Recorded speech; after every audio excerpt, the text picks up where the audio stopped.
Hello friends, moms kitchen વેરાયટીમાં આપનું સ્વાગત છે. આજે આપણે બીટરૂટ પુલાવ બનાવીશું. જોતાં તો એમ જ થાય કે આર્ટિફિશિયલ કલર નાખીને બનાવેલ છે, પરંતુ આ પિંક કલર એ બીટરૂટની કમાલ છે. તો ચાલો બનાવીએ kids special beetroot pink pulao. એના માટે આપણે એક બીટને ધોઈ અને છોલી લઈશું. ત્યારબાદ આ બીટને આપણે છીણી લઈશું.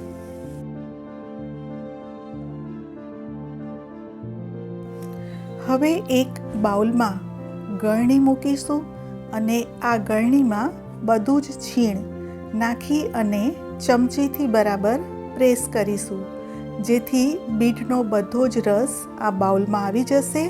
અને હવે એને એક નાની કટોરીમાં કાઢી લઈશું. હવે એક મોટા પહોળા વાસણમાં 3 ગ્લાસ પાણી નાખી અને તેને ઉકળવા દઈશું. 1 ટીસ્પૂન મીઠું નાખીશું અને 1 કલાક માટે પાણીમાં પલાળી રાખેલા બાસમતી રાઈસને એડ કરીશું. કોન્સ્ટન્ટલી એને આપણે હલાવતા રહીશું.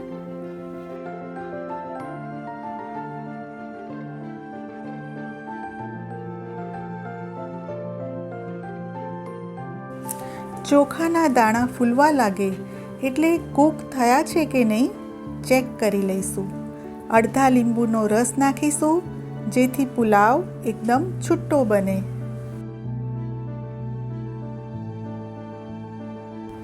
હવે આ કૂક થયેલ રાઈસને એક કાણાવાળા વાસણમાં કાઢી બધું જ પાણી નિતારી લઈશું અને હવે તેમાં 2 ગ્લાસ જેટલું ઠંડુ પાણી ઉમેરીશું, જેથી તેની કુકિંગ પ્રોસેસ બંધ થાય અને છૂટા જ રહે. હવે પુલાવ માટેનો આ રાઈસ રેડી છે. હવે એક પેનને ગેસ ઉપર મૂકો. 2 ટેબલ સ્પૂન ઘી ઉમેરો.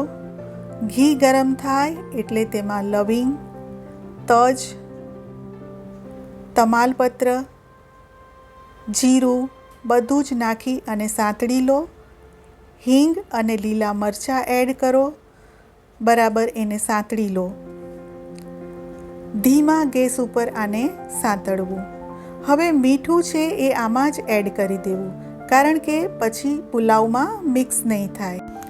યાદ રહે, આપણે ચોખા બાફતી વખતે પણ મીઠું નાખેલ છે.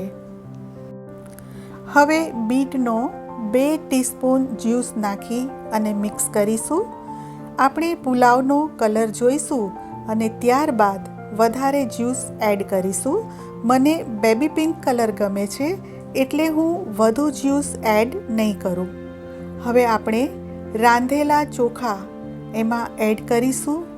યાદ રહે, ખૂબ જ જેન્ટલી અને કેરફુલી આપણે આને સ્ટર કરવાનું છે, જેથી ચોખાના દાણા એ આખા જ રહે.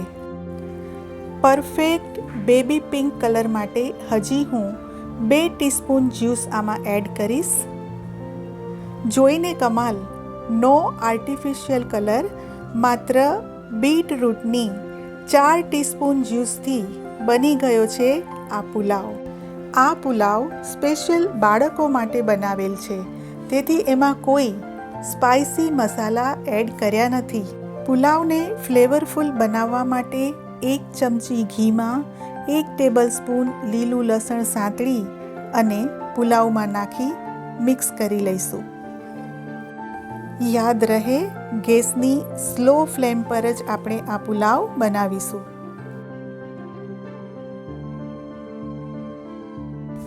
3 થી 4 મિનિટ સુધી ધીમા તાપે રાખ્યા બાદ તેને એક થાળીમાં કાઢી લઈ સેટ થવા દઈશું. હવે પુલાવ સાથે ખાવા માટે દહીંની ખાટી મીઠી પિંક છાશ બનાવી લઈએ. પા કપ દહીં, પા કપ પાણી લઈ અને બરાબર મિક્સ કરીશું. બબલ્સ આવે ત્યાં સુધી તેને મિક્સ કરીશું. હવે મીઠું, ખાંડ, જીરા પાવડર નાખી મિક્સ કરી લઈશું. 1 મરચાંની ઝીણી કતરણ એમાં એડ કરીશું અને મિક્સ કરી લઈશું. ફરીથી તેમાં બીટનો જ્યુસ 1 ટીસ્પૂન એડ કરી મિક્સ કરીશું, જેથી પિંક છાશ બને. હવે તેમાં લીલા ધાણા નાખી અને ફરીથી મિક્સ કરી લઈશું.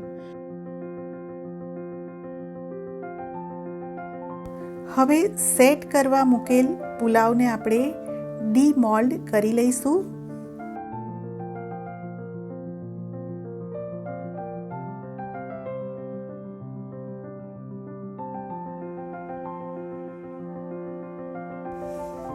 હવે તૈયાર કરેલ ખાટી મીઠી પિંક છાશને ગાળી લઈશું અને ત્યારબાદ સર્વ કરીશું.